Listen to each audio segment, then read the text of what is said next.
chapter number 1, and we will start the shloka numbers 8 till 13. So, Rao Prabhu, if you can share your screen. Sure, Prabhuji. Or anyone, yeah.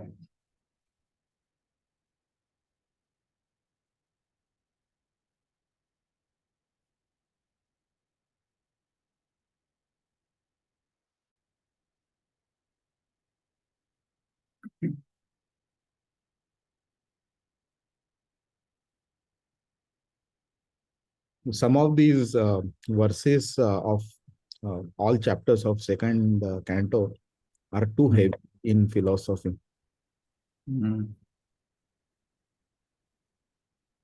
Suman Prabhu, let me introduce one Hira Gopi, that is a new entrant to the class. Jai, Hare Krishna. Hare Krishna. Welcome. And you people may be knowing her, I don't know. She is initiated our family friend. So she was very eager to understand this, but anyhow 7 verses have already gone. So I don't think still some lot of time is there. She can learn those things. Yeah. Hare Krishna Prabhu, Danvat Pranam. Pranam. What's your name? My name is Hira Gopi Dasi. Prabhuji, you know me. I'll just switch on my camera for a moment. I pick your daughters for Govinda Mataji's Kirtan. Okay. Oh, sorry. 1 minute. I don't know from where I will switch it on. Okay. Hare Krishna Prabhuji. Oh, Hare Krishna, Mataji. Yes. So my Prabhu is also here. Hare Krishna, Prabhuji. Oh, Hare Krishna. Hare Krishna. Oh, wow. Hare Krishna. Of course, we know you, Prabhu. Hare Krishna. Hare Krishna. Nice to see you, Prabhu. Thank Please, you so much. you can try and come regularly. That will be very nice. Thank you so much. Yes, Prabhuji, and we have gone through that YouTube link because Uncle has sent us the link for last class. So I have gone through all those 7 verses which you have covered in last class. Yeah, Jai. And there are videos of the first canto as well. If you get time, you can go through them as well. As Yes, Prabhuji. Thank you so much. Thank you so much. Thank you, Mataji and Prabhu. So let's start. We will start with the shloka number 8 onwards, 8 till 13. This is what we will cover today. So we'll start with the shloka 8. So shloka number 8. Idam Bhagavatam Nama Puranam Brahma Samnitam Aditvan Dvaparado Piturdvapayanadaham. Translation.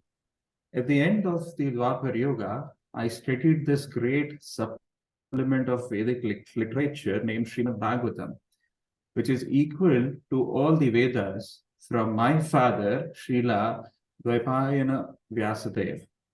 Purport. Can anyone read the purport? Yes, Prabhu. The statement made by Srila Sukdev Goswami in the topmost transcendental place, who is beyond the jurisdiction of regulations and restrictions, mainly takes to the task of hearing about and glorifying the personality of the Godhead, is verified by his personal example. Sukdev Goswami, being a recognized liberated soul in the topmost transcendental place, was accepted by all of the topmost sages present in the meeting during the last 7 days of Maharaj Parikshit. He cites from the example of his life that he himself was attracted by the transcendental activities of the Lord, and he studied Bhagavatam from his great father, Shri Dvayapan Vyasdev. Srimad Bhagavatam, or for that matter any other scientific literature, cannot be studied at home by one's own intellectual capacity. Medical books of anatomy or psychology are available in the market, but no one can become a qualified medical practitioner simply by reading such books at home. One has to be admitted to the medical college and study the books under the guidance of learned professors. Similarly, Srimad Bhagavatam, the postgraduate study of the science of Godhead, can only be learned by studying it at the feet of the realized soul like Srila Vasudeva. Although Sukdev Goswami was a liberated soul from the very day of his birth, he still had to take lessons of Srimad Bhagavatam from his great father, Vyasadeva, who compiled the Srimad Bhagavatam under the instructions of another great soul, Narad Muni. Lord Shri Chaitanya Mahaprabhu instructed a learned Brahman to study Srimad Bhagavatam from a personal Bhagavata.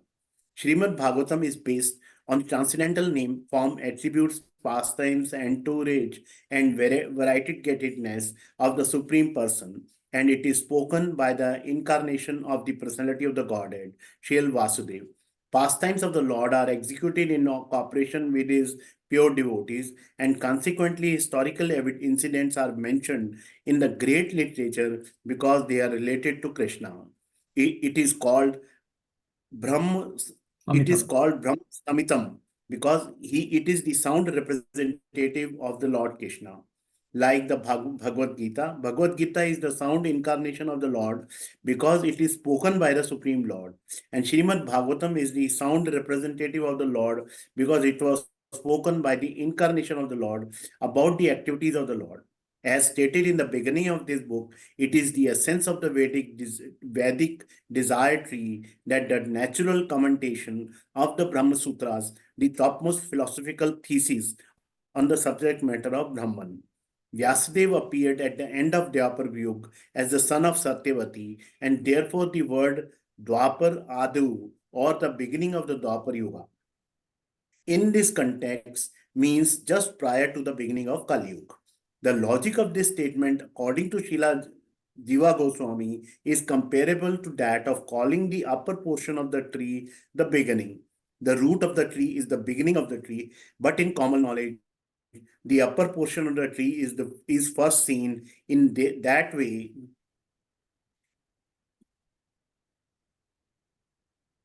In that way, the end of the tree is accepted as its beginning. Thank you, Prabhu. Thank you so much. Okay, so sorry. So this is shloka number 8.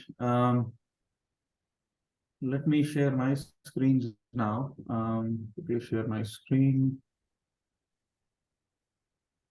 And here we go. Let me know if you are able to see my screens. Okay. Yes, we can. Okay, good. So this is where we are. The first step of God realization is what we are studying now in Srimad Bhagavatam, second canto, chapter number 1.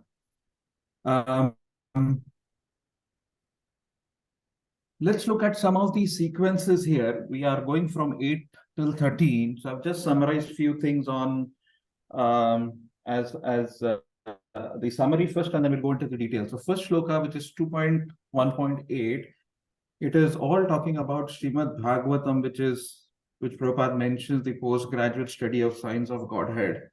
And it's very important for us to understand why is it called the postgraduate study. We'll look at some of the qualities of Srimad Bhagavatam. So we'll look at 7 aspects, and we'll look at the 7 qualities of Srimad Bhagavatam, what they are. Since this is all spoken by Srila Sukdev Goswami, Prabhupada also mentions that this is the topmost transcendentalist who is Srila Sukdev Goswami speaking to Parikshit Maharaj. We'll look at some of his qualities also, yeah. And then obviously in this full purport, Prabhupada has mentioned, how do you hear Srimad Bhagavatam? What is the correct way of hearing Srimad Bhagavatam? That's 2.8. When we look at 2.9, I'll just cover the summaries and then we'll go to the individual shlokas. So 2.9 typically also covers, it is Sukdev Goswami who is a transcendentalist. So there are 2 questions that are quite obvious, that Sukdev Goswami was already on the path of self-realization, and he was very much pleased with his own self. So why did he take this trouble to undergo the study of such vast literature? What was the need? What happened that he was actually attracted to a listening of the Srimad Bhagavatam? The second is also the same. All these transcendentalists, they are called Atmarams. And if all these Atmarams are there, then what is the need for them to perform devotional service onto the personality of Godhead? So these are two quite obvious questions, that what really happened and why did Sukhdev Goswami take this study of Srimad Bhagavatam? Why was it needed? That will come into the 2.1.9. On the 10th, we will then look at Srimad Bhagavatam is something that would be revealed only to the pure devotees of the Lord. If you have to hear Srimad Bhagavatam, Parikshit Maharaj is on the other side, so it will be revealed only to the pure devotees of the Lord. We'll also see what is the impact of the oral reception of Srimad Bhagavatam. If someone is reciting Srimad Bhagavatam like Srila Sukhdev Goswami, and there is someone who's listening like Parikshit Maharaj, what is the impact of that oral reciprocation of Srimad Bhagavatam? And then Prabhupada also mentions Krishna is mentioned as Mahapurusha in this case. So we'll look at those details. 11 mentions 3 different type of people who have desire to attain success. And 11 specifically emphasizes that if they have to attain success, then chanting is the only solution that is needed. Okay, there's no other means to attain success. That's 11. 12 talks about a very good point, which is, what if after wasting the whole life, you realize there is not enough time left? What should be done, right? We will see how people are typically involved in their material lives, and what if someone knows, like Parikshit Maharaj, for example, now he knew that he's going to die within the 7 days. So we'll look at this question, and in 12 also we will see what is the highest perfection of religion. So that's number 12. And 13 is a small story that is there. We'll look at that story, but then the whole summation of the story is, you need to prepare for your last life, for your next life. Sorry. So this is a summation from 8 till 13. Now we'll go at individuals, as Prabhu has already read the purport and translation for 2.1.8. So in 2.1.8, Prabhupada mentioned that Srimad Bhagavatam is a postgraduate study of science of Godhead. Now we will look at some of the very important key aspects of Srimad Bhagavatam, why Prabhupada is saying this is a postgraduate study. So the very first sloka of Srimad Bhagavatam, which is 1.1.1, is all talking about Srimad Bhagavatam defines Krishna as the absolute truth. And these are the 7 aspects of the Srimad Bhagavatam, of the absolute truth. Let's look at the first one. The first aspect says, since this is Krishna, we are talking about Sri Krishna as the absolute truth. These 7 aspects are as follows, because Srimad Bhagavatam is defining the absolute truth about the Lord. First is, he is the creator and maintainer and destructor of everything. That's one. That's the absolute truth. Second is, direct or indirect, he is cognizant of everything. That means he knows everything. He knows the past, present, and future. He is the all-knower. Third, he is Swarup. He is supremely independent. The third one is, he who has enlightened Brahma with the Vedic knowledge within his heart. He's the one who gave all the required knowledge to Brahmaji. Next one is, all the learned scholars and philosophers fail to understand the Lord. Okay, so there are a lot of people who try to understand the Lord with their various powers, with their knowledge, but they fail to do so. And then obviously he bewilders everyone with his various potencies. So the Lord has various potencies, we all know, and he bewilders everyone with his potencies. And the last one is, he has his own spiritual world, which is the Chit Jagat, we call it, and he always it is far away from the material world, and it is free from all the illusions. So Srimad Bhagavatam is defining the absolute truth, that Krishna is the absolute truth, and this is the 7 aspect of the absolute truth that is mentioned in Srimad Bhagavatam. That's the first shloka that we have. Let's look at the 7 qualities now, Srimad Bhagavatam, which is in the second shloka of first chapter, Canto 1. The first thing is Kaitava Dharma is rejected. That means if you are talking about materially motivated dharma, which is artha, kam, moksha, and dharma, they are all rejected, right? Only bhakti on to the Supreme Lord is considered as topmost dharma, okay, which is promoting the highest truth. Right? That's the second quality. Third is, in this translation, Prabhupada has said Srimad Bhagavatam is to be understood by pure-hearted, non-envious devotees of Krishna. Okay, that means Parikshit Maharaj is sitting on the other side, which he's pure-hearted devotee of the Lord, non-envious. So that's one quality of Srimad Bhagavatam. It is to be understood by those people. Now, real truths are described, and it does not describe any material truth. So Srimad Bhagavatam will not talk about anything that is materially motivated. It will always talk about the real truth. The other quality is it uproots the threefold of material miseries. That means your faith, devotion, and love is bound to increase if you read Srimad Bhagavatam. And we will see now down the line in some of these shlokas, it is quite obvious that yes, the faith increases when you do listen or hear Srimad Bhagavatam. And then it's quite important in the shloka also, it is mentioned that Srila Sukadeva Goswami heard this from his father, which is Vyasdev. So Srimad Bhagavatam is a direct manifestation of the Supreme Lord, written by his incarnation, Mahamuni Vyasdev. So Vyasdev was a Shakti-Avesh avatar of the Lord. So if you remember the diagram that we had a few months ago presented, there was also a Shakti-Avesh avatar of the Lord mentioned, and Vyasdev is one of them. So it is written by the Shakti-Avesh avatar of the Lord, which is Mahamuni Vyasdev. And then finally, one of the qualities is there is no need for any other literatures. It is said that when we read Srimad Bhagavatam, Lord Krishna manifests directly in the hearts of the reader. Okay, one will be able to reciprocate with the Lord directly within the heart. We will see one of the shlokas do mention, Mati Sati. We'll go through that shloka, which says that once you start, even a desire to listen to Srimad Bhagavatam, Krishna binds you. Okay, so this is one of the last qualities. So this is the seven qualities of Srimad Bhagavatam that is mentioned in 1.1.2. Okay.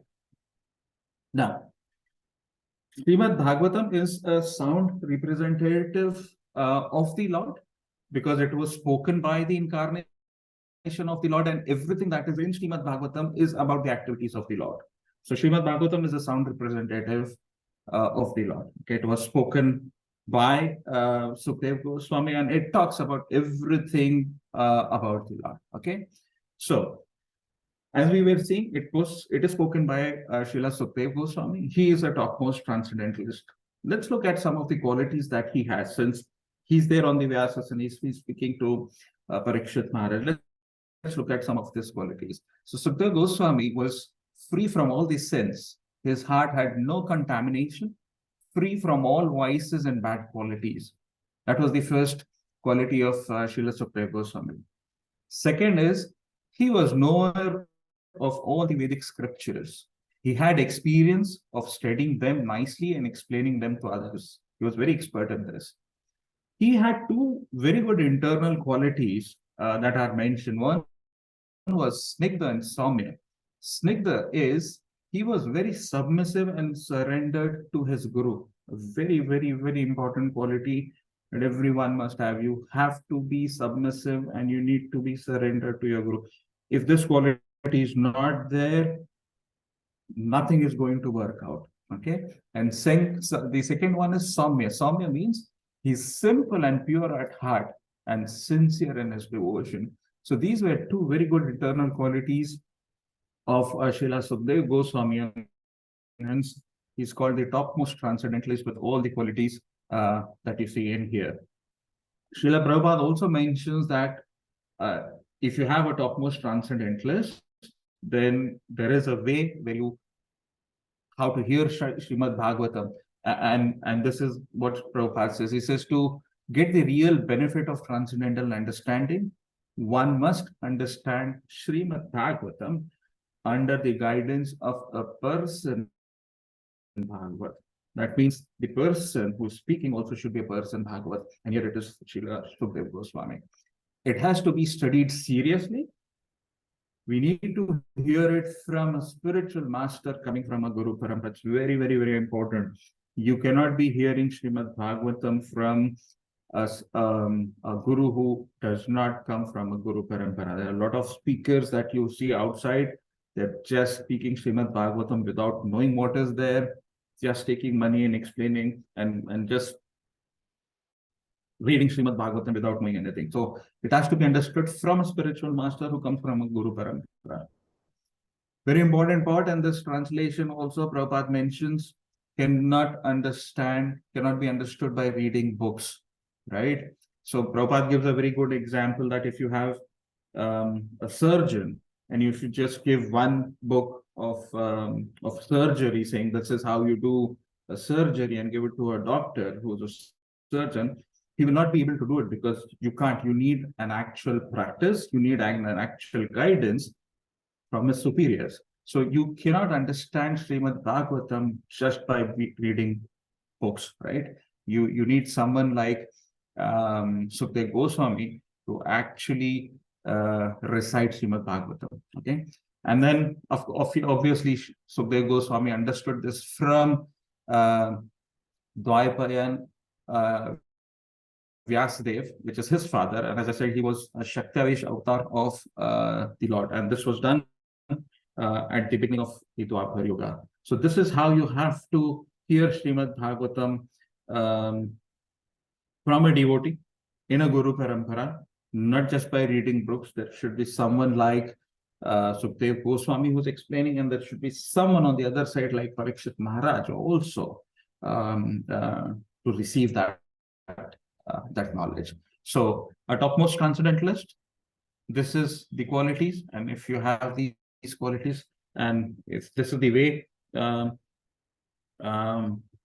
knowledge is passed, then for sure you will be able to understand Srimad Bhagavatam nicely.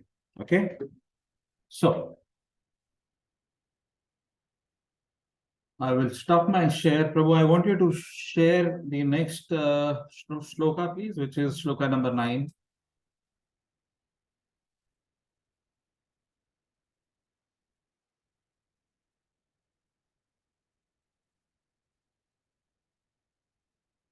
Okay, so text number 9. Text number 9. Parinishto api nirgunya uttam shloka leelaya grahita cheta rajashre akyan yadaditavan. Translation. O saintly king, I was certainly situated perfectly in transcendence, yet I was still attracted by the delineation of the pastimes of the Lord, who is described by enlightened verses. Purport. Can someone read the purport, please, for me? Hare Hare Krishna. Krishna. Okay, go ahead. Go ahead, Mataji. Thank you, Prabhu. Purport by Srila Prabhupada. The absolute truth is realized in the first instance as the impersonal Brahman by philosophical speculation, and later as the super soul by further progress of transcendental knowledge. But if, by the grace of the Lord, an impersonalist is enlightened by the superior statement of Srimad Bhagavatam, he is also converted into transcendental devotees of the personality of Godhead. With the poor fund of knowledge, we cannot adjust to the idea of personality of the absolute truth, and therefore the personal activities of the Lord are deplored by the less intelligent impersonalist. But reason and argument, together with the transcendental process of approaching the absolute truth, help even the staunch impersonalist to become attracted by the personal activities of the Lord. A person like Sukadeva Goswami cannot be attracted by any mundane activity. But when such a devotee is convinced by a superior method, he is certainly attracted by the transcendental activities of the Lord. The Lord is transcendental, as are his activities. He is neither inactive nor impersonal. Hare Thank you, Krishna. Mataji. Hare Krishna. Let me share my screen back. Okay.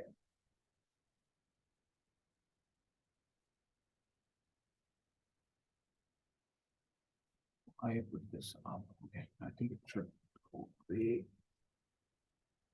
Are you seeing this bar on the top, or if I say it after the bottom? No, fine, that's fine. Okay, so 2.1.9. So if you remember the two questions that we had earlier on the summary is why there was a need, and this is what we are trying to understand here. What changed, right? Sukdev Goswami is actually describing Parikshit Maharaj, how he became situated in the pure Krishna consciousness, even though he had been previously being an impersonalist. And we will see on what triggered that change. Okay, first let us understand there are two types of people that we have. One is Mayavadi, and the other is called Brahmavadis. I don't know if you can see this on the top. How do I? Prabhu, we take can this? see Okay, it's good. Yeah, Mayavadis and Brahmavadis, but above that something is there, then we cannot see. No, it's only this two, Mataji. It's only Okay, these two. then Sorry, okay. I was looking at the, I was just looking at the bar. I just trying to move that. So you can see those two boxes, right? Okay, fine. So let's look at these two kind of people that are there. First, let's look at the Mayavadis. Who are Mayavadis? So Mayavadis are people who have a principle of considering that everything is one, right? They also think that Krishna is Maya, Maya is spirit, spirit is Maya, and then Krishna also becomes Maya. Okay, that's their philosophy of the Mayavadis. Mayavadis are also very great offenders of the Lord. Okay, why they are the offenders of the Lord is because they deliberately cultivate a sense of enmity towards the Supreme Lord. So this is one category of people who are called Mayavadis. And let's look at the other one, which are called Brahmavadis. So if you look at four Kumaras, or for example, Bilva Mangal Thakur, they were called Brahmavadis. Why they were called Brahmavadis? They were transcendentalists. They are not deliberately cultivating the sense of enmity as the Mayavadis do. Okay, that's the one difference that they have. And the other difference is they have no information about the personality of a Godhead, right? And they are not fortunate to get the association of the devotees. But at the last, if you see, they are primarily detached from the material world, and they are situated on the preliminary spiritual position of detachment. But then what happens with the Brahmavadis is, when they come in contact with an Uttam Shlok Leela, or when they come in contact with the devotees, is where they change. So Mayavadis, they will never get an association of the devotees, nor they would be interested in doing this. Brahmavadis, yes, they are transcendentalists. They are situated in a position of a detachment, but the moment they get in touch with the devotees, things change. Okay, now Prabhupada mentions that there are two ways of realization of the absolute truth in this shloka that Prabhupada mentions. One is through a transcendental knowledge where you realize the absolute truth in three different stages, which is first as impersonal Brahman, then Paramatma, and a Bhagavan. And then there is another way of realization of an absolute truth, which Prabhupada says is by the grace of the Lord. If someone is enlightened by the superior statements of Srimad Bhagavatam, also is when you can realize the absolute truth. Okay, let's look at what happened with Sukdev Goswami now. It's quite interesting that Sukdev Goswami, actually, before he took an official lessons, or when he went to his father Vyasdev, Sukdev Goswami heard Uttam Shlok Leela of the Lord, and he was actually attracted to two qualities of the Lord. that are mentioned. Okay. And these two qualities of the Lord that he heard, which he was very much attracted towards, was extreme mercy and Krishna's beauty. Okay. So these are two shlokas that are there from Srimad Bhagavatam, which is extreme mercy is Srimad Bhagavatam 3:2-23. So let's look at this shloka. It says, Aho bakiyam stanakalakutam jimhasaya payayad api api asadhvi lebhe gatim dhatri. What was the position that he gained? Dhatri. Okay. Uchitam tato nayam kam va dayalum sharanam rajema. It says, alas, how shall I take shelter of one more merciful than he who granted the position of a mother to a she-demon Putana, although she was unfaithful, and she prepared deadly poison to be sucked from her breasts. This was one of the qualities that when Srila Sukadeva Goswami heard, that was a big change. So Putana showed the highest level of wickedness that she showed, and Krishna, on the other hand, showed the highest level of mercy. So this was the first quality. This quality is mentioned in the Nectar of Devotion as Vinay. Vinay is extremely merciful. So this was the one quality that he was attracted to. Second was Krishna's beauty, which is mentioned in 10:21:5. It is Barhapidam Natvar Vapu Karnayo Karnikaram Vibhadra Vashaha Kanaka Kapisham Vaijantim Chamalam Randhara Benur Adhar Sadaya Puranya Gopir Vrinde Vrindayam Swapada Ramana Pravish Geeta Kirtihi. Wearing a feather, a peacock feather ornament on his head, blue karnika flowers on his ears, a yellow garment as brilliant as gold, and a Vajanti garland, Lord Krishna exhibited his transcendental form as the greatest of dancers as he entered the forest of Vrindavan, beautifying it with the marks of his footprints. He filled the holes of his flute with the nectar of his lips, and the cowherd boys sang his glories. And this particular guna of the Lord, which is Krishna's beauty and nectar of devotion, is called Suramyanga. So these were the two primary qualities where Sukadeva Goswami, when he heard the Uttama Shloka, this was the change that happened. And then he officially then approached that he wants to study Srimad Bhagavatam. The two questions that we had, why is then there is a need for a transcendentalist like Sukadeva Goswami to take up Srimad Bhagavatam? And the answer to this is this: because Lord Hari possesses transcendental qualities that can attract everyone, including the liberated souls as well. Okay, so that's the answer to those first two questions. And we saw that the two qualities that attracted Sukadeva Goswami in the Uttam Shlok Leela were extreme beauty and mercy. Okay, so Prabhu, you can share your screen and we will go to the shloka number 10.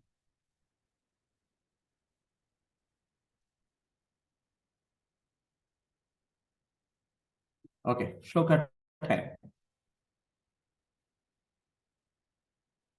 Tad aham te abhidhasyami mahaporushiko bhavan yasya shraddha dhatamasho yasyan mukunde mati satihi.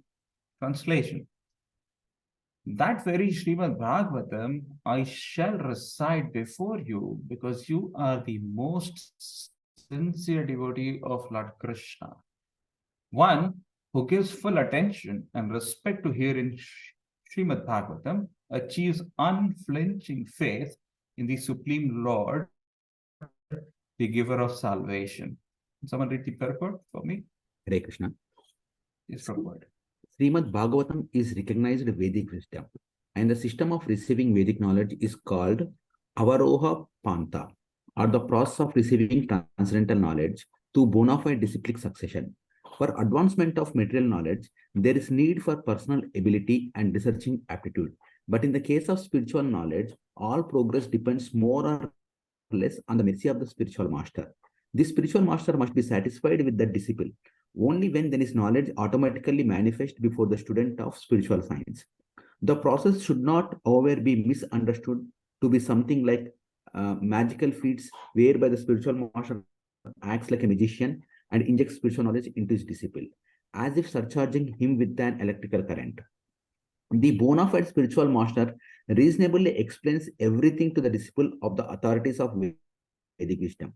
The disciple can receive such teachings not exactly intellectually, but by submissive inquiries and a service attitude. The idea is that both the spiritual master and the disciple must be bona fide. In this case, the spiritual master, Sukadeva Goswami, is ready to recite exactly what he has learned from his great father, Srila Vyasadeva, and the disciple Maharaj Parikshit. He is a great devotee of Lord Krishna.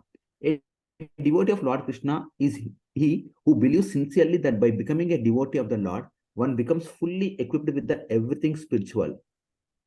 The teachings is imparted by the Lord himself in the pages of the Bhagavad Gita, in which it is clearly described that the Lord Sri Krishna is everything, and that to surrender unto him solely and wholly makes one the most perfect pious man. The unflinching faith in Lord Krishna prepares one to become the student of Srimad Bhagavatam, and one who hears Srimad Bhagavatam from the devotee like Sukadeva Goswami is sure to attain salvation at the end, as Maharaja Parikshit did. The professional reciter of Srimad Bhagavatam and the pseudo devotees whose faith is based on the week's hearing are different from Sukadeva Goswami and Maharaja Parikshit. Srila Vyasadeva explained Srimad Bhagavatam onto Sukadeva Goswami from the very beginning of the Janmadi Asyavas, and so Sukadeva Goswami also explained it to the king. Lord Krishna is described as the Mahapurusha in the Srimad Bhagavatam, Canto 11th Canto, in his devotional feature of Lord Chaitanya Mahaprabhu. Sri Chaitanya Mahaprabhu is Lord Krishna himself in his devotional attitude, descendant to the earth to bestow special favors upon the fallen souls of this age of Kali. There are two verses particularly suitable to offer as prayers to this Mahapurusha feature of Lord Krishna.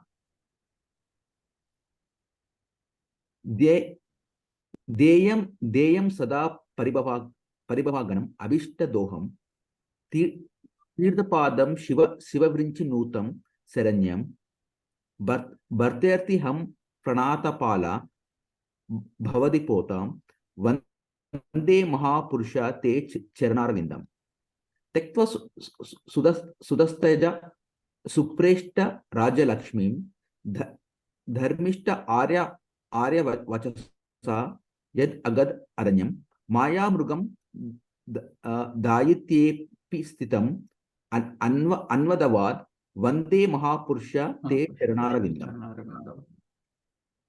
In other words, Purusha means the enjoyer. The Mahapurusha means the supreme enjoyer or the supreme personality of Godhead Sri Krishna. One who deserves to approach the Supreme Lord Sri Krishna is called Mahapaurushika. Anyone who hears Srimad Bhagavatam attentively from its bona fide reciter is sure to become a sincere devotee of the Lord, who is able to award liberation. There was none so attentive as Maharaja Parikshit in the matter of hearing Srimad Bhagavatam, and there was none so qualified as Sukadeva Goswami to recite the text of Srimad Bhagavatam. Therefore, anyone who follows in the footsteps of either the ideal reciter or the ideal hearer, Sukadeva Goswami and Maharaja Parikshit respectively, will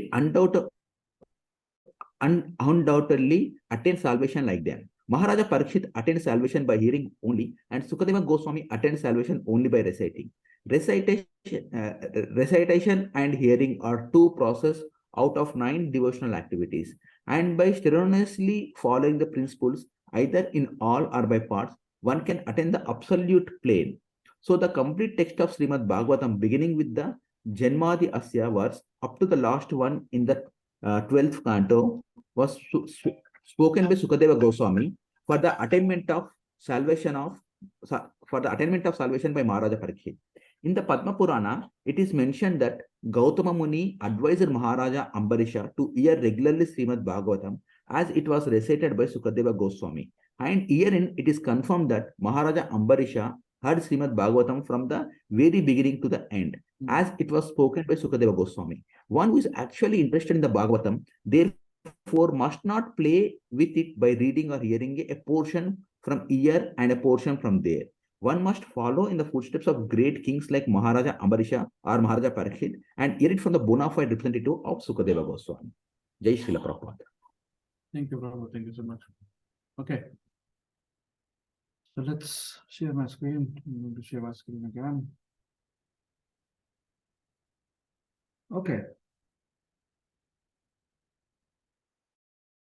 So let's look at what is the qualification to hear Srimad Bhagavatam, and also what are the results, because it is all talking about, Prabhupada is talking about, yes, you need to hear Srimad Bhagavatam, and the reciter and the person who is hearing will receive salvation. So one,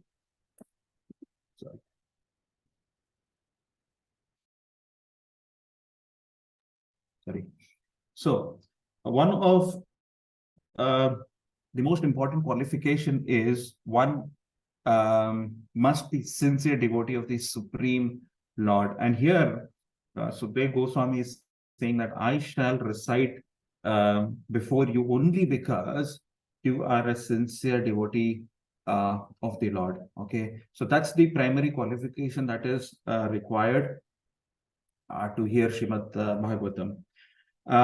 Also, he mentioned that if one is fully attentive and gives full respect, then the results of the hearings will come, right?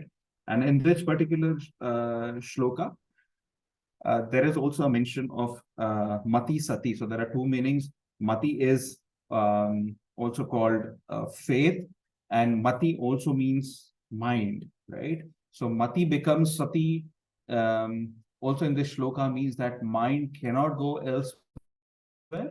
Once you start hearing Srimad Bhagavatam, mind has no other desire but only to think about Krishna's Roop, Gun, Leela, and Shabda. So mati becomes sati. That's one. And the second meaning for mati sati also is that if you are fully attentive and you give full respect, then you also get an unflinching faith towards the Lord. That's the result of hearing of Srimad Bhagavatam. Okay. Now,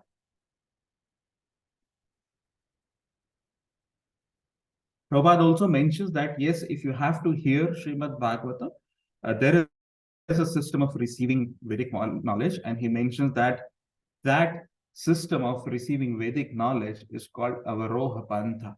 Okay, that means that the knowledge should come through a bona fide disciplic succession, right? He also mentions that, yes, the spiritual master and the disciple must be bona fide. So in both the cases, we are seeing Sukadeva Goswami is on the other side and Parikshit Maharaj is on the other side, which are both bona fide, right? Most important quality Prabhupada mentions is the disciples should be submissive and should have a service attitude. And this is what we see in Parikshit Maharaj, that he was submissive, he had a service attitude, right?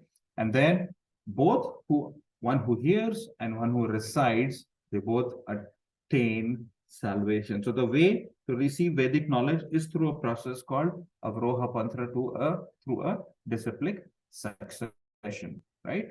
Now, the way of doing that is you need to recite and hear, right? And recitation and hearing are the two processes of devotional service, right? So in this case, when Srimad Bhagavatam is spoken, yes, there is a recitation and there is a hearing that is happening. And these are two processes from the 9 processes of devotional service that we have, right? And if you follow the principles, then you can attain the absolute. And it is given an example that Ambarish Maharaj and Parikshit Maharaj were the one who actually did hear, recite and hear Srimad Bhagavatam, and they attained the absolute. Okay. a very important part that whoever is listening to Srimad Bhagavatam, there is an impact of a oral reception of Srimad Bhagavatam. So 3 beautiful shlokas from Srimad Bhagavatam. So what are the impact of receiving, of oral reception of Srimad Bhagavatam? The first one is the feeling of devotional service increases. So if you remember the first slide that we talked about, it was one of the 7 qualities that faith and devotion increases. So feeling of devotional service increases when you hear Srimad Bhagavatam.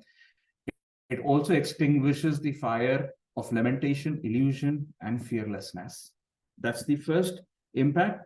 The second impact is material miseries are removed, and there is a third on the other slide. So let's look at the first impact of oral reception of Srimad Bhagavatam. And it's stated in 171, yeah? It says, Yasyam vai suryamanayam Krishne paramapurshe bhaktir upadyate pumsaha shokamoha bhayapaha. Simply by oral reception to this Vedic literature, the feeling of love and devotional service to Lord Krishna, the Supreme Personality of Godhead, sprouts up at once to extinguish the fire of lamentation, illusion, and fearfulness. So your devotional service increases, and as a result, it extinguishes the fire of lamentation, illusion, and fearfulness. So that's the first impact. The second impact that is there is material miseries are removed, right? And that is in Srimad Bhagavatam 176. It says, Anartho Pashmam Sakshad Bhakti Yogam Adokshije Lokasya Janato Vidvams Chakre Satvata Samhita. Material miseries of the living entities, which are superfluous to him, can be directly mitigated by linking process of devotional service. But the mass people do not know this, and therefore the learned Vyasadeva compiled this Vedic literature, which is in relation to the supreme truth. This was one of the reasons where Vyasadeva compiled this Vedic literature, because mass people did not knew what is happening. So these are 2 qualities that are there. It increases your devotional service when you hear Srimad Bhagavatam, and then the material miseries are removed. The final one, which is the best, it is one who drinks the nectar through the oral reception, they attain the lotus feet of the Lord. So that's the third impact that we have. That means if you have to attain the lotus feet of the Lord, you need to hear Srimad Bhagavatam. And that's mentioned in Srimad Bhagavatam Shloka 237, right? It says, Pibanti ye Bhagavata Atmanaha Satam Kathamrita Shravana Puteshu Sambritam Punati te Vishaya Vishud Vidhushti Tasyam Vrajanti Tat Charna Tat Vrajanti Tat Charana Saroru Hatikam. Okay. Those who drink through the oral reception, fully filled with the nectarian message of Lord Krishna, the beloved of the devotees, purify the polluted aim of life, known as material enjoyment, and thus go back to Godhead, to the lotus feet of Him, the personality of Godhead. So that's the last one, which says that, okay, if you do hear Srimad Bhagavatam, the impact of the oral reception is that you will attain the lotus feet of the Lord. Everything that you have would get purified, and you will go back to Godhead. Okay, so that's the third quality in oral reception that we have. Okay. Now, in this purport, also Prabhupada mentions that Krishna is everything, right? Krishna is also called Mahapurusha. Okay, and there are two shloks that he also quotes from Bhagavad Gita about Mahapurusha, because Krishna is the supreme enjoyer, but Krishna is mentioned here as Mahapurusha. So Prabhupada mentions this because the only object of meditation is the lotus feet of the Lord. This is Mahapurusha, right? So those feet that destroy the embracing conditions of the material life, those who freely award the great desire of the soul, that is the attainment of pure love of Godhead, that object that is shelter of all the holy places, that object that protects, that is the lotus feet, protects all those who simply bow down to you with respect, who relieves all their distress. If you do meditate on the lotus feet of the Lord, you will be relieved of all the distress. Even Lord Brahma and Lord Shiva seeks shelter at your lotus feet. And your lotus feet are actually suitable boat for crossing over the ocean of birth and death. So this is why Krishna is in this particular shloka addressed as Mahapurusha, because the only object of meditation that we should have is the lotus feet of the Lord. And for these reasons, Prabhupada mentions that Krishna is called Mahapurusha. Okay. So this was the shloka number 11. Also, this was shloka number. Yeah, this was shloka number 10. Let's go to shloka number 11. Okay. Prabhu, can you share your screen on that shloka, please? 11.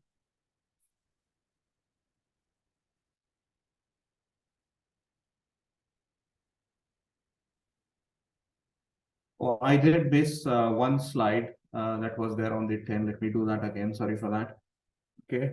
So, Srimad Bhagavatam.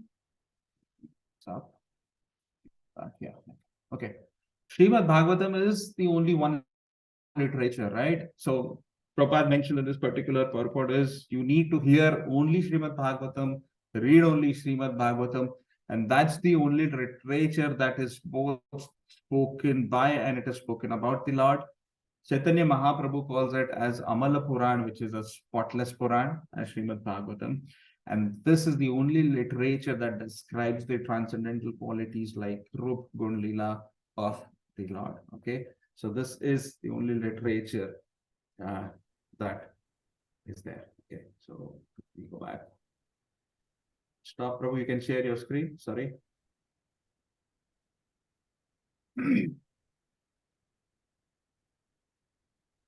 Okay, 11. 11 says, Etan nirvidyamananam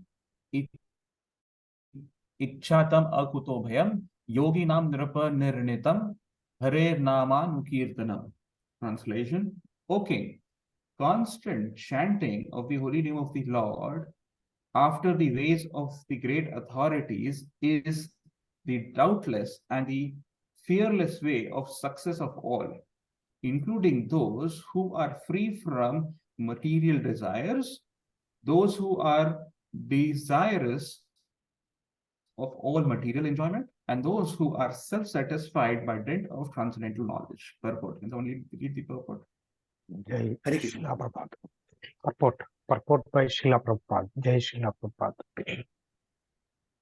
In the previous verse, the great necessity for attaining attachment to Mukunda has been accredited. There are different types of persons who desire to attain success in different varieties of persons. Generally, the person are materialistic who desire to enjoy the fullest extent of material gratification. Next to them are the transcendentalists who have attained perfect knowledge about the nature of material enjoyment and thus are aloof from such an illusionary way of life. More or less, they are satisfied in themselves by self-realization. Above them are the devotees of the Lord, who neither aspire to enjoy the material world nor desire to get out of it. They are after the satisfaction of the Lord, Sri Krishna. In other words, the devotees of the Lord do not want anything on their personal account. If the Lord desires, the devotees can accept all sorts of material facilities. And if the Lord does not desire this, the devotees can leave aside all sorts of facilities, even up to the limit of salvation. Nor are they self-satisfied, because they want the satisfaction of the Lord only. In this verse, Sri Sukadev Goswami recommends the transcendental chanting of the holy name of the Lord. By offenseless chanting and hearing the holy name of the Lord, one becomes acquainted with the transcendental form of the Lord, and then with the attributes of the Lord, and then with the transcendental nature of his pastime, etc. Here it is mentioned that one should constantly chant the holy name of the Lord after hearing it from authorities. This means that hearing from the authorities is the first essential. Hearing of the holy name gradually promotes one to the stage of hearing about his form, his attributes, his pastimes, and so on. Thus, the necessity of chanting of his glories develops successively. This process is recommended not only for the successful execution of devotional service, but also even for those who are materially attached. According to Sri Sukadev Goswami, this way of attaining success is an established fact, concluded not only by him, but also by all other previous acharyas. Therefore, there is no need of further evidence. The process is recommended not only for the progressive student in different departments of ideological success, but also for those who are already successful in their achievement as fruitive workers, as philosophers, or as devotees of the Lord. Srila Jiva Goswami instructs that chanting of the holy name of the Lord should be loudly done, and it should be performed offenselessly, as well as recommended in the Padma Purana. One can deliver himself from the effects of all sins by surrendering himself onto the Lord. One can deliver himself from all offenses at the feet of the Lord by taking shelter of his holy name.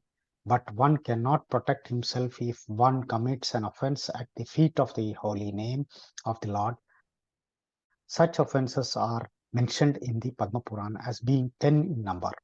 The first offense is to vilify the great devotees who have preached about the glories of the Lord. The second offense is to see the holy names of the Lord in terms of worldly distinction.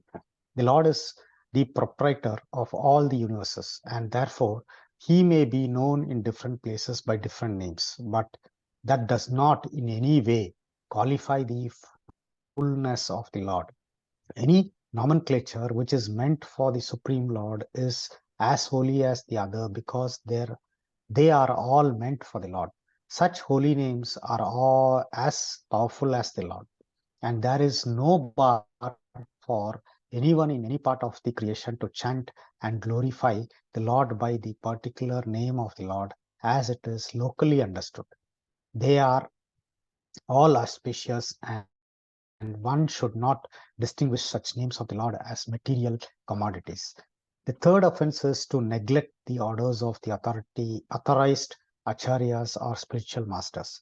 The fourth offense is to vilify scriptures of Vedic knowledge. The fifth offense is to define the holy name of the Lord in terms of one's mundane calculation. The holy name of the Lord is identical with the Lord himself, and one should understand the holy name of the Lord to be non-different from him. The sixth offense is to interpret the holy name. The Lord is not imaginary, nor is his holy name.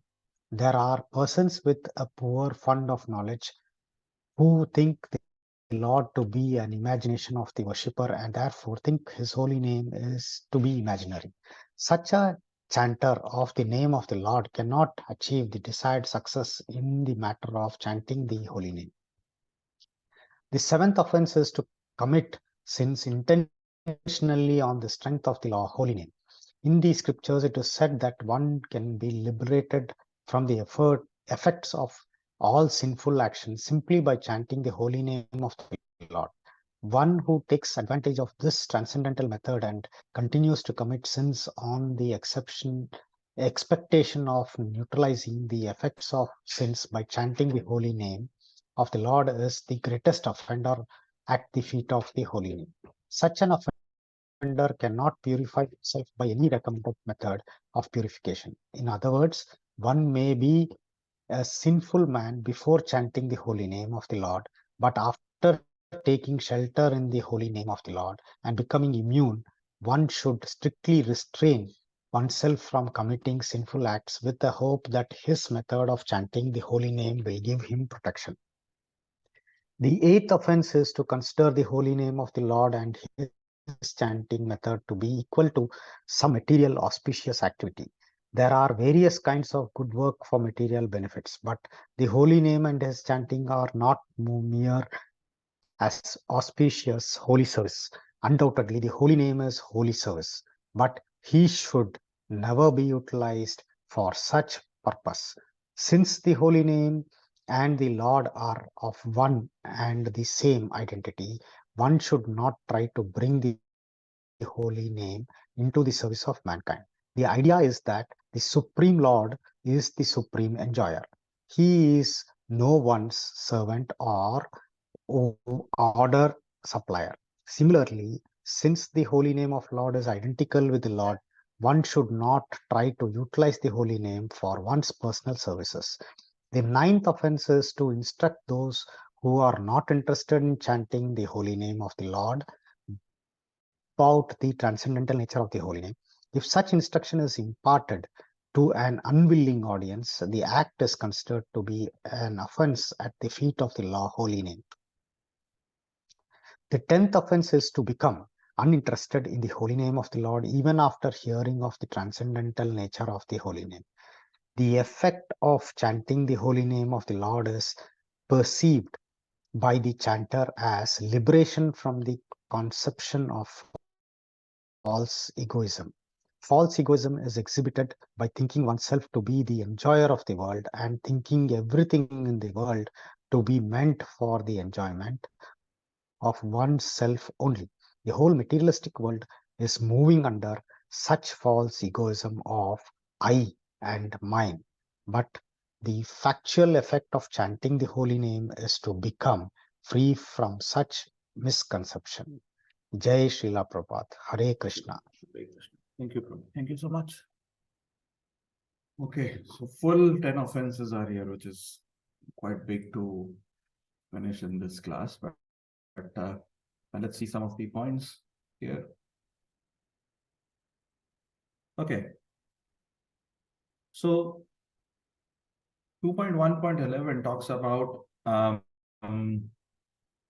there are three people who desire to attain success, right? So these three people are who are karmic people who are materialistic in nature. The other one is transcendentalist, another is the devotees. So karmic or a materialistic person wants to enjoy the fullest of the material gratification. He's always unsatisfied and he's always hankering for more and more. So this is one person, which is a karmic or a materialistic person. Second is a transcendentalist who is actually attained knowledge about the nature of the material enjoyment. He knows this and he is self-satisfied. And the third is also called a devotee who is actually neither aspiring to enjoy nor has a desire to get out of it, but he is actually more looking at the satisfaction of Lord Krishna. So these are three types of people who wants to attain success. And the solution for this was just to chant and hear. So first is chanting and hearing the holy name. One becomes acquainted with the transcendental form of the Lord, and then with the attributes of the Lord, and then the transcendental nature of his pastimes. So the solution to achieve success is hearing and chanting. And when you do hear and chant, this is what happens, right? You first get acquainted with the transcendental form, then the attributes, and then his nature is what is revealed to you. So this is chanting and hearing. And Prabhupada says that you need to hear it from the authorities, right? And this Hare Krishna Mahamantra, or chanting of the Hare Krishna Mahamantra, is specifically mentioned in Kali Santarna Upanishad in Yajurveda, which is Hare Krishna, Krishna Krishna, Hare Hare, Hare Ram, Ram Ram, Hare Hare, Iti Shodashakanamnam Kali Kalmashanashanam Nata Taropaya Sarva Vedeshu Drishate. The 16 words of Hare Krishna Mahamantra are specially meant for counteracting sins of the age of Kali. To save oneself from the contamination of this age, there is no alternative but to chant Hare Krishna Mahamantra. After searching through the Vedic literature, one cannot find a method of religion more sublime for this age than chanting of the Hare Krishna. And this is who the speaker. Speaker is Brahmaji. After going through all these scriptures, he's concluding that, the only way is chanting the Hare Krishna. So chanting and hearing is the key here in this particular shloka. Now, who are the people who can chant the Hare Krishna Mahamantra very quickly? So these are the people who can chant Hare Krishna Mahamantra. It's very nicely explained in Srimad Bhagavatam 3:33-7. Just read the purport here. Oh, how glorious they are, whose tongues are chanting your holy name, even if born in the families of dog eaters. Such persons are worshipable. Persons who chant the holy name of your lordship must have executed all kinds of austerities and fire sacrifices and achieved all the good manners of the Aryans. To be chanting the holy name of your lordship, they must be bathed at the holy places of pilgrim, studied the Vedas, and fulfilled everything required. So people who are actually chanting and hearing the names of the Lord, they are not ordinary people. It says that they must have done a lot of pious things, and hence they are able to chant the holy name of the Lord, right? And we just should remember that the Hare Krishna Mahamantra is not something that is from this material world. This is a vibration that has come from the spiritual world. And Narottam Das Thakur says that Golokera Prema Krishna Dan Harinam Sankirtan, right? The only remedy is Harinam Sankirtan, the chanting of the Hare Krishna Mahamantra, which is imported from the spiritual world, Golok Vrindavan. How fortunate I am that I have no attraction to this. So this is not an ordinary mantra that we are talking about. So this is a process. So hearing and chanting is all about the process, and this process works for all. The process is complete and flawless.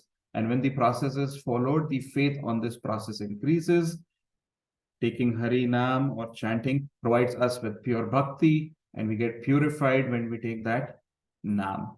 Okay. And as mentioned initially in this particular shloka, that there are three type of people that they want success, and this process works even for all the three people that we have. Now, what is the proof? The proof is that all your acharyas, Prabhupada mentions, have already accepted it. Devotees followed the same process. So that's the proof, right? Anybody who followed the process, whoever was in contact with them, all of them received the desired result. One particular very specific word that is mentioned in this shloka is Nirnitam, which is a decided truth. So there is no evidence that is required. When you chant and hear, for sure, the potency of the name works, and this is a decided truth. This is what is mentioned. Okay. The effect of chanting the Hare Krishna Mahamantra is also mentioned. It is all in Shikshashtakam, very nicely mentioned that it cleanses the heart of all the dust accumulated over the years. It is life of all transcendental knowledge. It increases the ocean of transcendental bliss. Okay, you would be anxious to get the taste again and again. It can give you all the benedictions Okay, it can, the holy name can alone render all benedictions to all the living beings. And there are some more that are mentioned as part of the Shikshashtakam. So here Prabhupada is saying that it works. Whatever is the process, the chanting and hearing of the holy name works.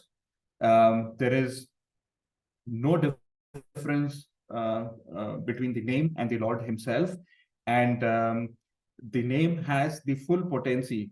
It has the full power, as mentioned here, that all your transcendental energies are into your names. So you don't have to really worry about when Prabhupada says this is the decided truth. That means even taking the names, it works. Okay. And then this last portion is all about, yes, we don't have attraction towards the holy name. But here it is all about taking the name and increasing our consciousness or increasing the taste for that particular nectar. I just want to cover one slide that is the various stages, because it is all talking about we have to reach to a stage where you can get transcendence. So sorry. So this is one slide that is very good, which explains a plateau. So plateau is having, a hill, and it has a steady sort of a path here, and then you come down.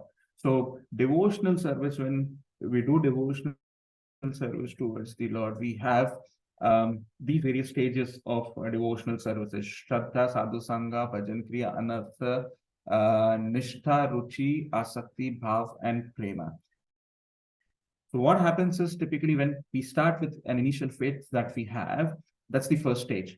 Then we reach to a second stage, which is called Sadhu Sangha. And bear in mind, we are climbing the plateau now, which is difficult. And when we do this, we see that typically we struggle in this area. That means, yes, we have our ups and downs and we cannot climb. That is only because the three modes of material nature are very powerful in this case. So we start with Shraddha, faith. Then we reach the next stage, which is an association of a devotee. Then we reach to the third stage, which is Bhajan Kriya, performance of devotional service. And then we move to the next stage, which is Anartha Nivriti, which is decreasing of unwanted attachments. At this level, if you see, the mode of goodness is very small as compared to the mode of passion and ignorance, which is more. And this only applies to senses. Hence, we struggle more in this area. But when we reach to a stage which is Nishtha, steadiness, is where you will see that the mode of goodness preliminary increases, and then your passion and ignorance are very minimal. And this is where we become steady and we apply our minds. And then this coming down is not actually a downfall, but it is an ease of journey where we start developing a taste to the holy name.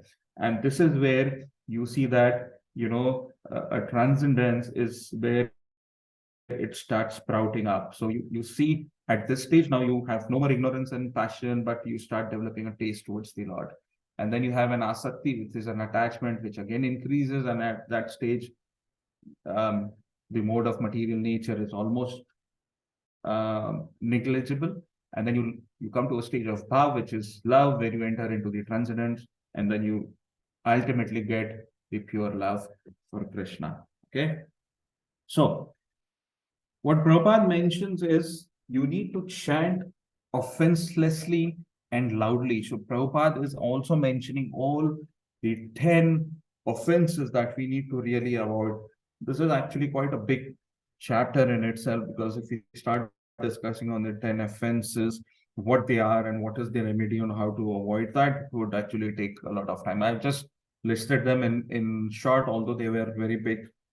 In detailed explanation, I'll quickly read them for our benefit. First is to blaspheme a devotee who have dedicated their lives for propagating the holy names of the Lord. Second is to consider name of demigods like Lord Shiva or Brahma to be equal to or independent of the names of Lord Vishnu. Third is to obey the orders of a spiritual master, to blaspheme the Vedic literature or scriptures and persons of Vedic version, to consider glories of chanting Hare Krishna to be an imagination. Sixth is to give some mundane interpretation to the holy name of the Lord. Seventh is to commit sinful activities on the strength of the holy name. This is what was mentioned, that you don't use the holy names every time.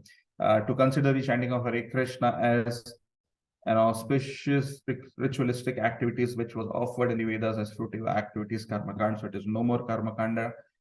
Ninth is to instruct a faithless person about the glories of the holy name, which we should avoid if he's not interested. 10th is to have complete faith in chanting of the holy name and to maintain material attachments even after understanding so many instructions of this matter. It is also an offense to be neglected while chanting. So the whole point is we need to chant offenselessly and loudly, and we need to make sure that we avoid these 10 offenses. And Prabhupada, if you see in all of his offenses that he was talking about, he says you need to take the shelter of the lotus feet of the Lord in case if you want to avoid these 10 offenses. Okay, so this is the 11th shloka that we have, and we'll move to the 12th shloka that we have. Can you share the screen, Prabhu?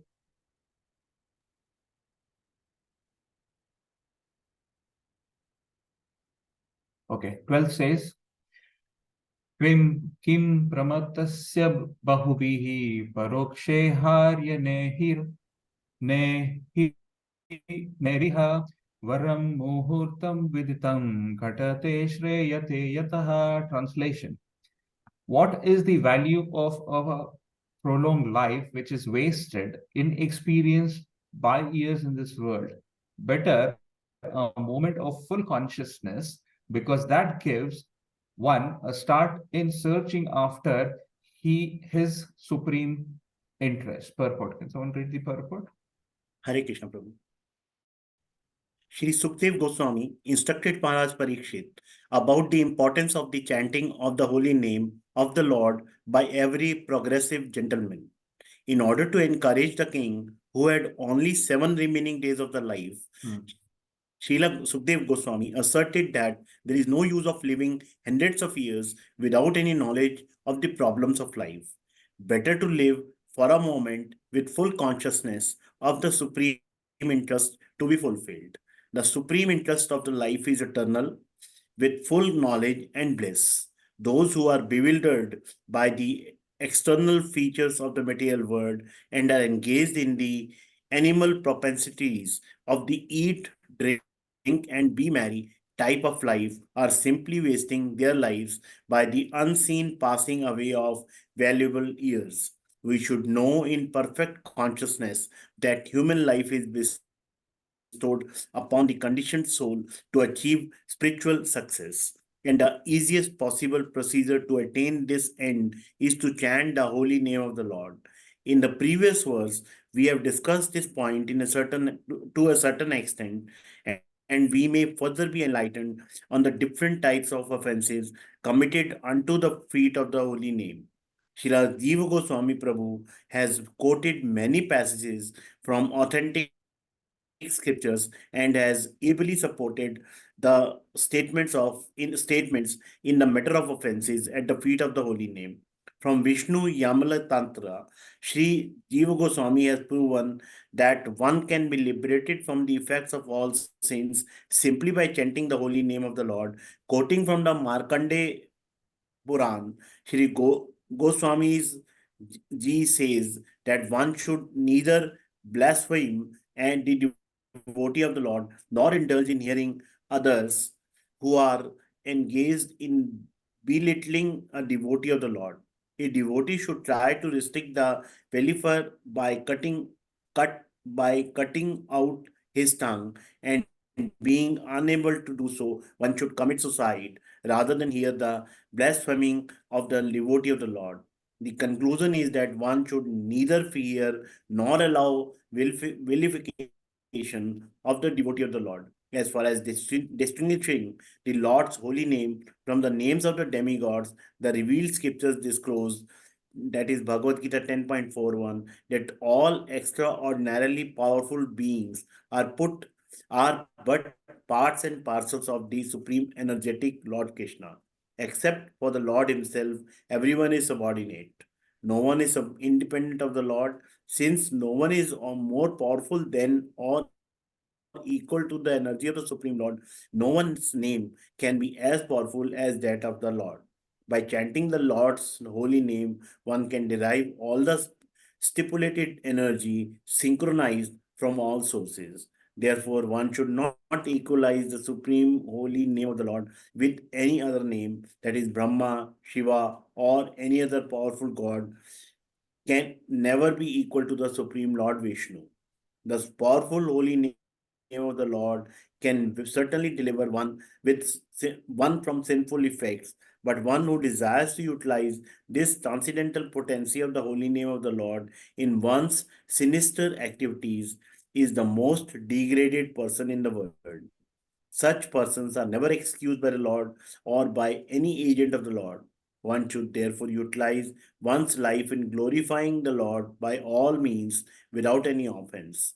Such activity of life, even for a moment, is never to be compared a prolonged life of ignorance, like the lives of the tree and other living entities who may live for thousands of years without prosecuting spiritual advancement. Hare Krishna. Hare Krishna, Prabhu. Thank you so much. This particular shloka is all talking about. Let me share my screen back.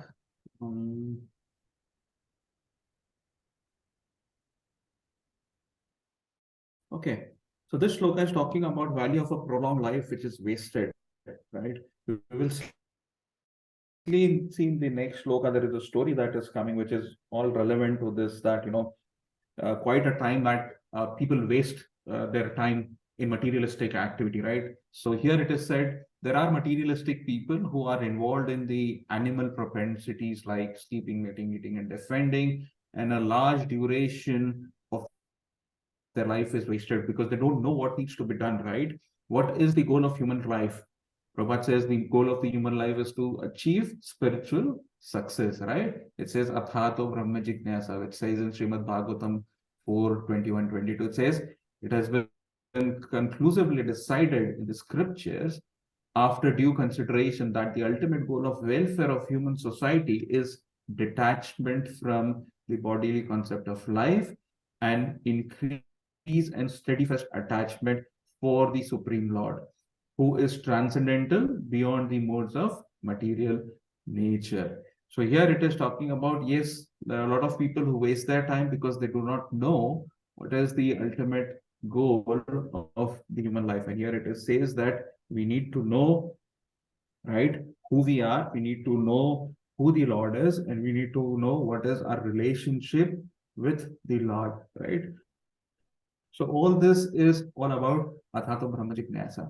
So Prabhupada very specifically says that you need to perform the devotional service, even if you have wasted a lot of time by not performing this service. But even if you get a small amount of time that you get, you should involve yourself into performing devotional service. But he says, do perform devotional services with a caution, because in the last two shlokas, Prabhupada says, first, yes, chanting and hearing is the solution. This is what we have been hearing, and this is what Sukdev Goswami is telling Parikshit Maharaj, that the only solution is chanting and hearing. Then also Prabhupada mentions chant offenselessly. That means you avoid the 10 offenses while chanting the holy names of the Lord. And in this purport, very specifically, this he mentions, do not blaspheme the devotee. That's the biggest aparadh that you would be doing. And he says that, yes, the holy name of the Lord is very powerful and it is not different from the Lord himself, right? Okay. Now, Prabhupada says that you should utilize your one's life by glorifying the Lord by all means. Again, he is very specific, saying without doing offenses. So even if you have not got the chance to do devotional service or Krishna consciousness, Prabhupada says that even small amount of time that you get, that you have now in Krishna consciousness, can never be compared to a prolonged life of ignorance. So if you have spent whole of your life doing nothing, but if you have now received a small amount of time in Krishna consciousness, that is good enough, and it cannot be compared to something something that you have already wasted. So Parikshit Maharaj has now mere 7 days left for his lifetime. And then he's making sure that he's spending that time, quality time, in doing devotional service, that is hearing and chanting of the holy name of the Lord. The second part is that is the highest perfection of religion. There is a very important point that is there is what is the highest perfection of religion? A quite interesting part where Brahma, when he was given the Vedic knowledge, Brahma being the knower of the Veda, he's from top to bottom made of mind. He contemplated Veda 3 times, and in the shloka of 234, he concludes what is the highest perfection of religion, and he mentions that and it is mentioned that the great personality Brahma, with great attention and concentration of the mind, studied the Vedas 3 times, and after scrutinizingly examining them, he ascertained that the attraction for the Supreme Personality of Godhead, Sri Krishna, is the highest perfection of religion. Okay, he concluded that after contemplating it 3 times, right? So having the love for Sri Hari is the sadhan, that is the means, and sadhya is about the end goal of the Veda. And to do bhakti is the means, and to achieve Krishna prem is the end goal, right? So the highest perfection of religion is to know who the Lord is and to attain attraction towards the Lord. All these shlokas that have been spoken now, Sukdev Goswami is trying to explain about Srimad Bhagavatam. It is all about how do you get attracted towards the Supreme Personality of Godhead, right? Now, the next question may come is, yes, I want to have the highest perfection, which is attraction, but then how can I experience that unless I get that love? How can I get this love unless I experience it? So the answer to that also is mentioned in the next verses of 2 to 36, where it is said that, O King, therefore, and the answer is the Lord is present everywhere at all times. Okay, so you don't have to wait for it. The Lord is present everywhere. So, O King, it is therefore essential that every human being hears about glorifying and remembering the Supreme Lord, the personality of Godhead, always and everywhere. So, do chant, do the kirtans, read, perform devotional service at all times and everywhere. This is what is stressed. Hearing and chanting is the solution. We need to perform our devotional services at all times and at every time. Okay, and this is what is the highest perfection of religion that is mentioned. We'll move to the last shloka, which is shloka number 13.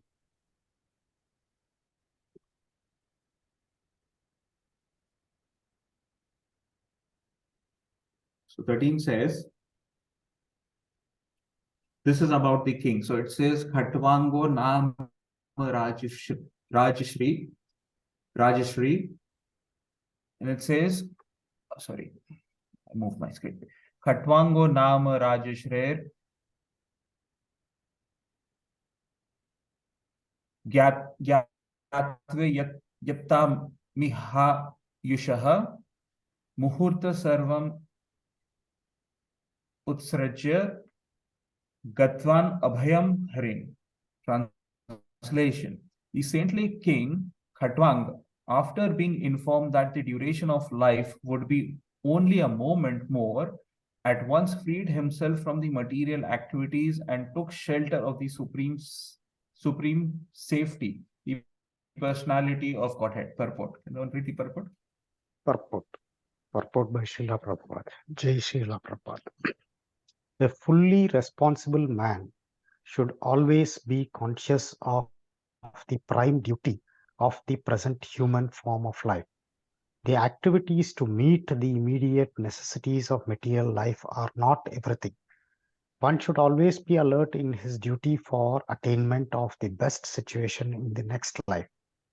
Human life is meant for preparing ourselves for that prime duty. Maharaja Katvanga is mentioned herein as a saintly king because Even within the responsibility of the state management, he was not at all forgetful of the prime duty of life.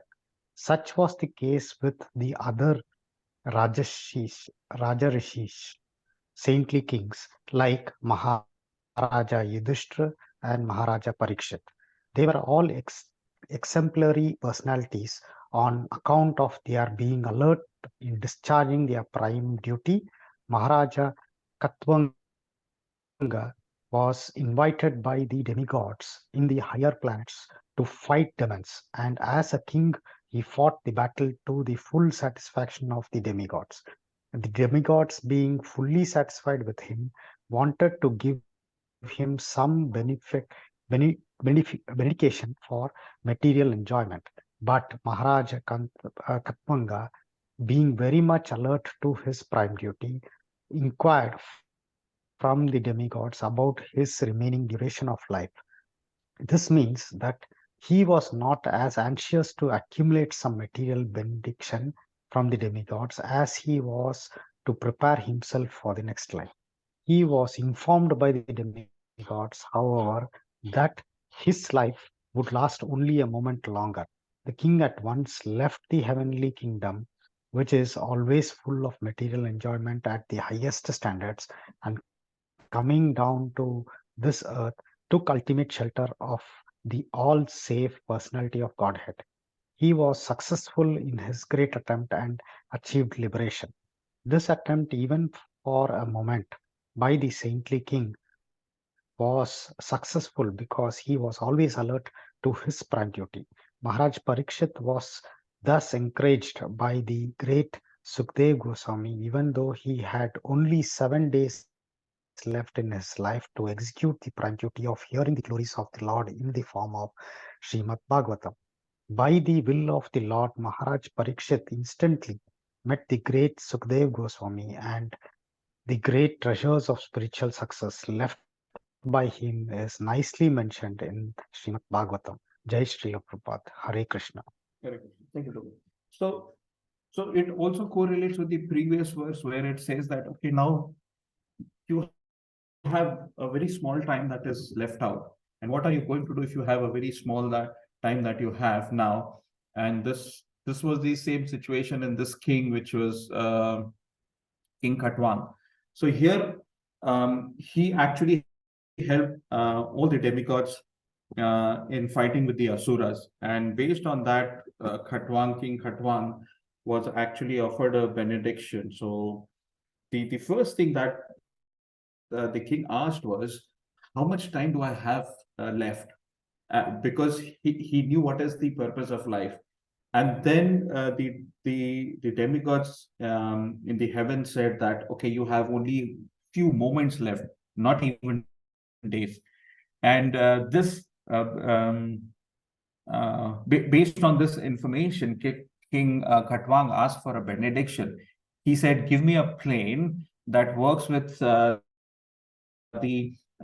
speed of a mind. Why? Because from heaven, he actually wanted to reach the Earth planet, and he wanted to go back and surrender or fix his mind at the lotus feet of the Lord, which was in this situation not possible in the Swarglok, because in Swarglok you cannot fix your mind on the lotus feet of the Lord. It's quite obvious. So he requested demigods to return to the earth, give him a plane which works with the speed of the mind, and he actually went back to the planet Earth, and he surrendered himself to the Lord. So it also relates to, if yes, you don't have time and only few moments are left, then performing devotional service or Krishna consciousness duties is the best. And this is what the king did. He left everything that he had, quickly returned back to the planet Earth so that he can fix his mind to the lotus feet of the Lord. And Prabhupada says it was nothing because he knew that he wants to prepare things for his next life. And this is what was happening with the king. So our primary duty is actually ultimately serve the Lord, and we should take the lotus shelter or lotus shelter of the lotus feet of the Lord. And Parikshit Maharaj, imagine how he must be feeling now that, that Sukdev Goswami is describing all these narrations to him, knowing that he is going to die within 7 days. And Sukdev Goswami is exactly telling him that now, since you don't have time, this is what happened with the others. You also don't have time, and you are actually doing the correct thing, that you are reciting or hearing Srimad Bhagavatam. And for sure, you're going to attain salvation in this case. So King Khatwang also did the same. He exactly knew that he has to prepare for his next life. And based on this, he returned back and surrendered to the lotus feet of the Lord. So this was the last shloka that we had from 8 till 13. So this is quite a good sequence that Parikshit Maharaj is trying to ask a lot of questions in terms of what happens, what is the solution, we don't have time, what should be done. The whole point here is you need to perform devotional service onto the lotus feet of the Lord. Do it offenselessly. Do not do any offenses. And Prabhupada says that yes, the ultimate goal or the highest perfection of the religion is to attain the lotus feet of the Lord. And all this process is all going on because Parikshit Maharaj is sitting with Sukdev Goswami saying, yes, this is how you will actually realize God. And this is the first step in God realization. And that's the whole canto and the chapter that is going on. I'm open for any questions or comments. Thank you so much.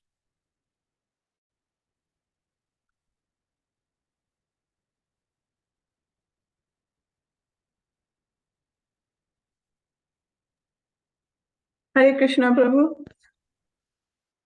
Hare Krishna, Mataji. Thank you so much for the wonderful class. As of now, no question, but we'll go through once again. And if we have some doubts, maybe we'll come up with next class. Yeah, so sure, there were a lot of theory, so we need to go through once again. Yeah, for sure, yes. Hare Krishna. Hare Krishna. Wonderful. Yeah, Uday Prabhu, please continue. I missed on the last couple of classes, but this class, if I could grasp something, is it mainly on trying to highlight the fact of chanting and the way you have to just think about the Lord all the time? Yes. The whole solution that is proposed here is all about hearing and chanting. So these are the two important points that are stressed here. You need to hear and chant. And it's all about Srimad Bhagavatam, how glorious the Vedic literature is. And we have to be careful at every step when we do this devotional service, or not to offend the holy name, and even not to offend the Lord. And also a point that, yes, you can start at any point of time, even if you have wasted your 50 years and you are into devotional service or bhakti now in your 40s or 50s or whatever. It is always a good time to start devotional service at any point of time. And this is the whole lesson, that even a small moment that you have is good enough to perform Krishna consciousness, rather than comparing it with your whole life that you have not done anything. That is also key to this. Thank you. Prabhu, in verse 2.1.8, in the last sentence of the verse, the purport is where he has the first it said the Vasudev appeared at the end of the Dwapar Yuga as the son of Satyavati, and then the statements comes. The logic of this statement, according to Srila Jeev Goswami, is comparable to that of calling a upper portion of the tree the beginning. The root of the tree is the beginning of the tree, but in common knowledge, the upper portion of the tree is the first seen. In that way, the end of the tree is accepted as its beginning. It's quite a confusing. Yeah, I know.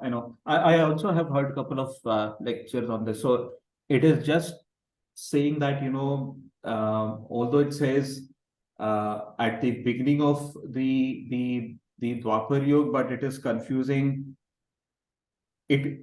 Although it says it is the beginning of Kali Yuga, which is end of Dwapar, but it is sort of the beginning of the Dwapar Yuga, where where the knowledge was done. So, Prabhu, you can. I've heard a lot of things, but in short, it just means that this was done at the. It is accepted as the beginning of the Dwapar Yuga, and the example is when you see a tree, it actually has roots first, and then the trees. But what we see, the first is the beginning of the tree, but it just means I've heard a lot of other people speaking also is that it is just the beginning of the Dwapar Yuga that he took this knowledge. No, Prabhu, I don't know much about this one. So sorry, I can't comment. Okay. Anybody has any other question which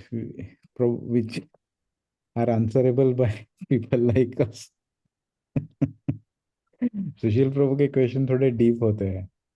नहीं प्रभु, because I have read each line, so wherever this was really not, I can say in Gita, Bhagavad Gita also, I think there is a chapter which says that the roots of the tree are seen first, something like that.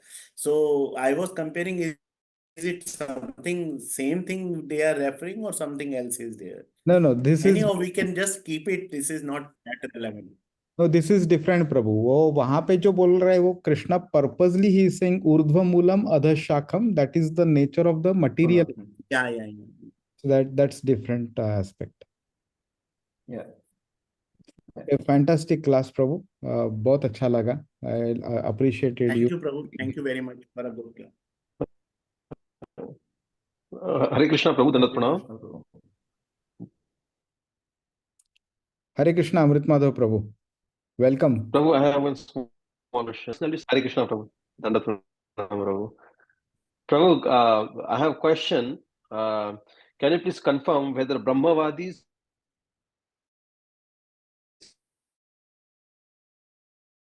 and I think, Prabhu, there is some network issue at Krishna Swarup Prabhu's end, and even your voice we were not able to hear clearly. Amrit Madhav Prabhu, we can't hear you clearly. Can you hear me, Prabhu, now? No, Prabhu, not still? very clearly. We can hear Prabhu. I think Subal Prabhu some issue with that side because I can hear clearly whatever Amrit Madhav Prabhu is saying. Okay, very good. But then Prabhu, please continue, please. Yes, Prabhuji. Prabhuji, my question is to know whether the Brahmavadis and impersonalists are the same. So, Prabhu, what I've heard from the Maharaj, he says that the impersonalists are of two types. They include Mayavadis and Brahmavadis both. Okay. So, जो impersonalist है, they are of two kinds. One is Mayavadis and Brahmavadis. That's the whole point. As you explained that Mayavadi says that everything is Maya, even Krishna is a Maya.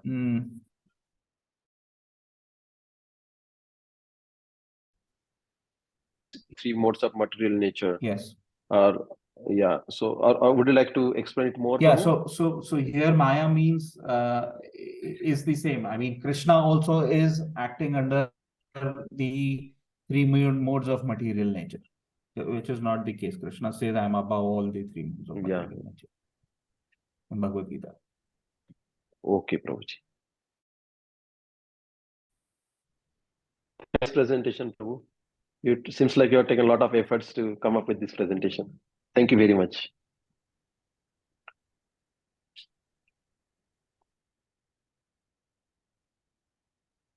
Okay, so Prabhu, can we close? Sure, Prabhu. Thank you so much for the wonderful class. Thank you all for joining. See you next week. Hare Krishna. Thank you so much, Prabhuji. Hare Krishna. Hare Krishna, Prabhu.